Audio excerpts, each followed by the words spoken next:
How's it going, everybody? This is Anthony with The Weekly Buffer, an innovation and tech today podcast. This is going to be episode 1 of the official podcast, where we give you your tech fix in 3 5-minute stories.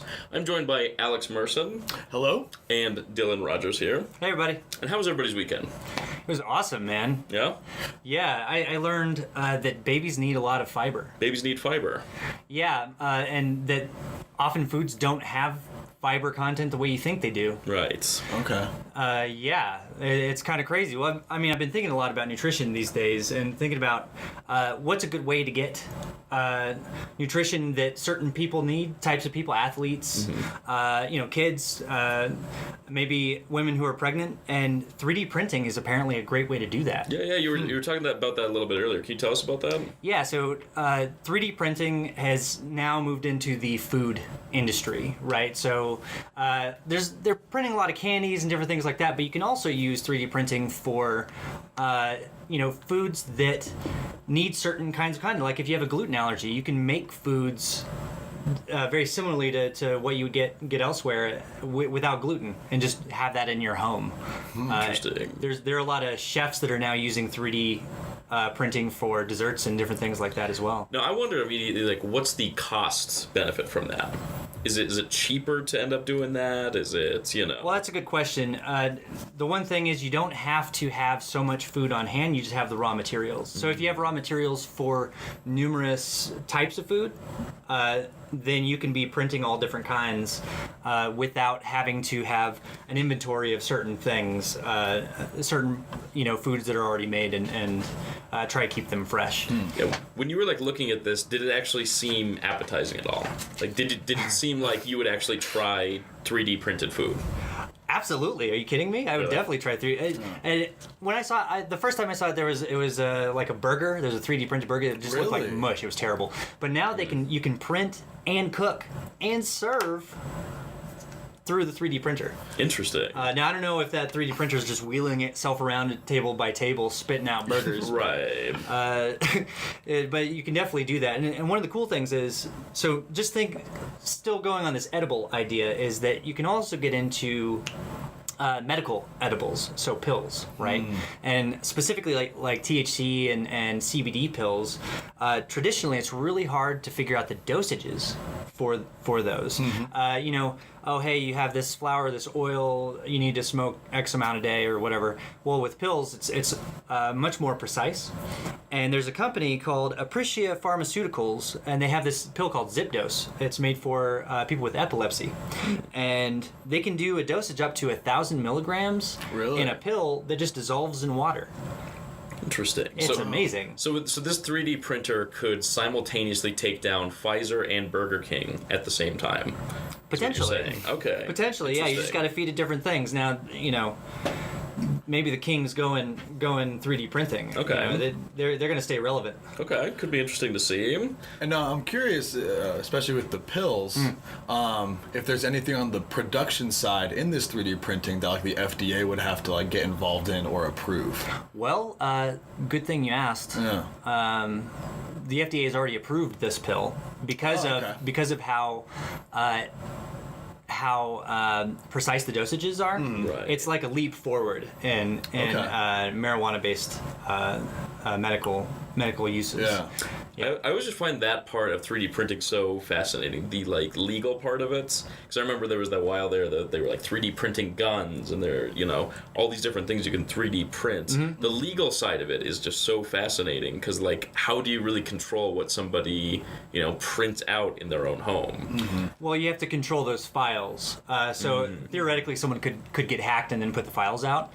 But it's also something if you think about industrializing this. So instead of having a warehouse or a Walgreens with inventory with all these pills, you can schedule an appointment and they could print on site right before you come in. Right. I mean, when you're talking 3D printing pills, it doesn't take long. Yeah. So then they have the raw materials that, again, they use for multiple kinds of things, and it all goes into making your little baggie that you get to take home. I don't know. I pine for the old days where it takes them an hour to put 6 pills in one small little tube. Call me nostalgic, but maybe that's just me.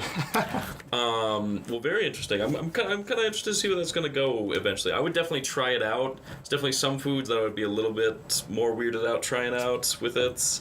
I think I'd start with start something slow. 3D printed shrimp.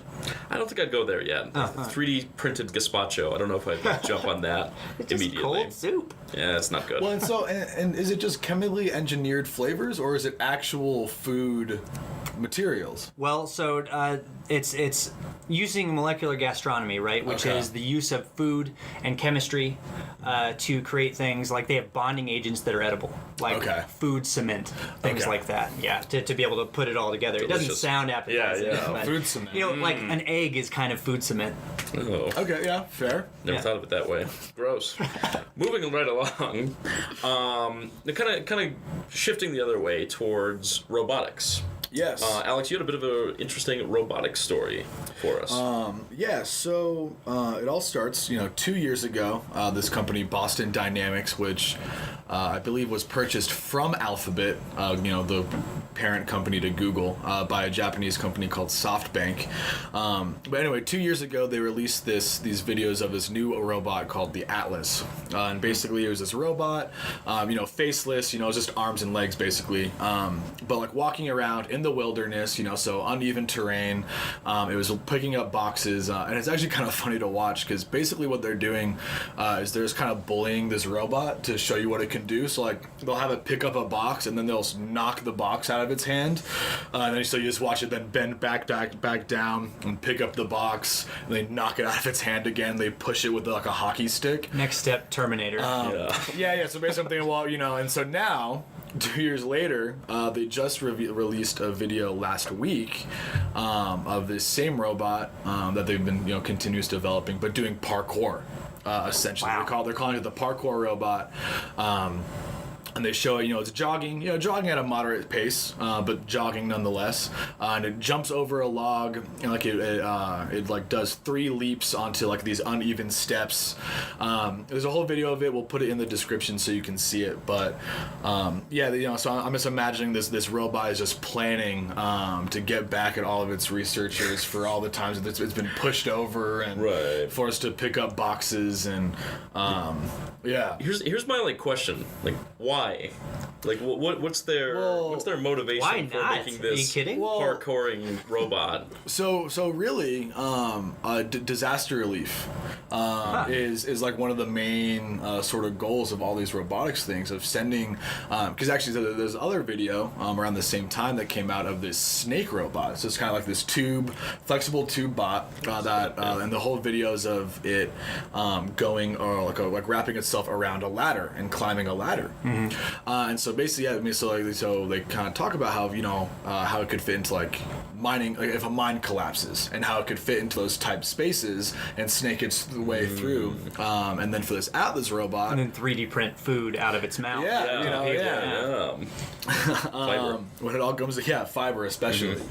And so really when it comes to disaster relief, looking at these robots that the Atlas at least can lift 10 to 20 pounds, so obviously is maybe a small child, no full humans yet, but sending these robots that can handle uneven surfaces, that can jump up and climb and do all these different things and get to places where maybe a human can't necessarily go, or if it would just be dangerous for, say, a fireman or whatever to go into a building to go save. See, that's what I was thinking. Yeah. That it's put in dangerous situations. These become superheroes. Yeah. And potentially in the wrong hands become super villains. Yeah. Right? Oh, yeah. Well, that goes back to the bullying that you were talking about. Yeah. Do you remember when there's those like quote unquote like disturbing videos of people like kicking robots, and it was like behind the scenes and all of those? Yeah. And is that just the new way of testing, or are these just bullies Yeah. that have a scientific background. Well, this for Atlas, it did look like it was for scientific purposes, like showing, like, because like they'd push it and it wouldn't fall over. Right. You know, showing that it actually did have like balancing capabilities, the ability to correct, and things like that, which would be important in disasters. You know, if something falls on it, it has to have the ability to get up fully, and things like that. So, Who knew? but yeah. Nerds would be the next bullies. I know, yeah, that's what they're doing. Oh, They're Revenge of the Nerds. they're coming back finally. Yeah. The line's been drawn, man. Yeah, but then of course, you know, I mean, it's not hard to imagine then, you know, like military capabilities, and definitely other ways, you know, Skynet, things like that. The you know, that probably isn't the immediate future, but you know, 10, 50 years down the road, who knows? Yeah, I know. It's gonna be really interesting to see that. I'm a little bit more interested when I can pick up like a fully sized human, but you know, for now, I'll keep an eye on it. I also had a topic. There's a new book coming out called "Putting the Science in Fiction." Speaking of Skynet. Speaking of Skynet, I don't know what Skynet is. It's out tomorrow, actually. It's written by Dan Cobalt. I probably butchered your name. And basically what it does is it looks at pop culture, it looks at movies, and looks at TV. And it's really what is scientifically accurate and what is not. And the two that immediately caught my eye were Spider-Man and Star Wars that he goes through. And Spider-Man, this is going to be a big shock, it's not scientifically accurate. I don't believe it. But like... So wait, all those webs shooting off the top of the screen? Yes. No, it not connected to anything? should have come from his rear because that's how spiders work. No, it was actually, it's more about the entire idea. If you get bit by a radioactive so-and-so, then, you know, your genes mutate and you become super strong. Not really how it works. According to Mr. Cobalt, the mutations are really a random event in a single cell. And if it is a beneficial mutation, it grows into a tumor a good amount of the time. Oh, jeez. And most of them... Well, doesn't sound very beneficial. No. It's a... I don't get it either. And then most of these mutations just have no effect after that, too. Huh. Another one's Star Wars. The Death Star explosion, we all remember that. Sure. First or the second? Derivative. Or the third one when they had the giant Death The Star. planet, yeah. J.J. Abrams is a hack. But you can't have explosions in space because there is no oxygen. Oh. I thought that was pretty interesting as well. Moving right along, the way that pictures are taken during a lot of crime analysis shows, you know, where they immediately have the image and it keys in on like one face or it keys in on a license plate. Like, that's impossible. You can't do that. When they go like enhance. Yeah, enhance. Like, enhance. It's just and like, I know that man. Yeah. He's my doorman and he's a murderer. So that can't happen. However, The Martian was very scientifically accurate. Yeah, well, I know that was kind of like... potatoes. Yeah, I know that was kind of like the whole like shtick of The Martian. yeah. It was like they were trying to be really accurate with it, and do things that were like real. Well, the part that they keyed in on especially was, spoiler alert, if you haven't seen it or read it, it's 3 years old, what are you doing? During the rescue scene, that kind of orbiting vessel with the propulsion, that's how something would fly in space. So they're saying like an X-Wing is like super inaccurate because you can't just fly like a jet in space. Yeah, you wouldn't be able to do those hard cuts. Yeah, or anything like The that. wings mean nothing at that point. Yeah, it would just be... Yeah, because there's no air. useless. Right. There's no aerodynamics. Yeah. Yeah. So that kind of fascinated me. But I also thought about this. Do you guys care about that kind of stuff? Like, do you care if something's scientifically accurate, if you're entertained? Absolutely. Really? I mean, I like it. I'm more entertained when I realize that they've done a lot of research to get to this. So think about it. So Interstellar, they built that giant black hole, and you know, it's just to render that. Right. That helped push the science of black holes forward, because they had to do a lot of math in order to show that and how it would interact with other objects in the space. You know, different things like that. I think that's super cool. Yeah. You know, though if it's entertaining, I'll give it a bit of a pass. Yeah. Right. So then I think of like the Alien movies. Early ones are good. Alien Covenant. Ugh. Yeah. And you know, that sort of thing. Screw it. Right. It ruins everything. Yeah, I'm sort of all or nothing. You know, so like if you want to basically take me into like full science fiction, like fantasy, like Star Wars, and you like don't try to explain it. Like if that's your goal and you basically just want to make like a science fantasy movie, yeah, don't try to explain it. I'll just take it as is, and I'll be happy.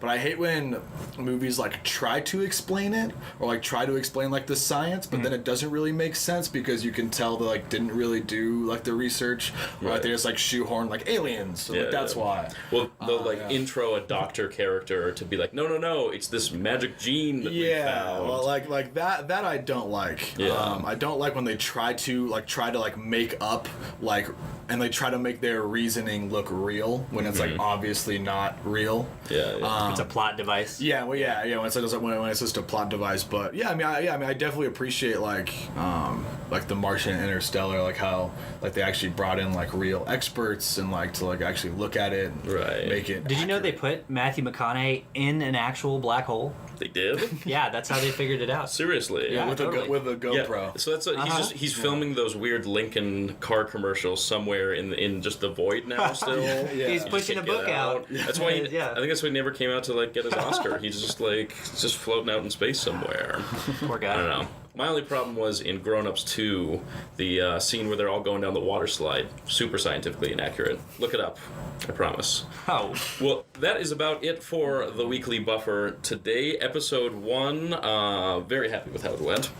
And we have our new fall issue of Innovation and Tech Today. It should be dropping tomorrow. Tuesday, October 16th. Barnes & Noble and various places where it magazines smells are so sold. new. It smells pretty new. I was Like a going to new say. car. Well, I've never had a new car, but it should be available there, available on digital as well. Make sure to go to innotechtoday.com as well to keep up with all of our online stories, and make sure to subscribe to us, whether it's YouTube, iTunes, however you get us. Yeah, give us some stars. Yeah. If you like what you heard. Yeah, and if you don't. Yeah. Yeah. Or criticize us. I don't know. Okay. Well, until next time, this has been Anthony with the Weekly Buffer. I'm Alex. I'm Dylan. And we'll have a better outro next time.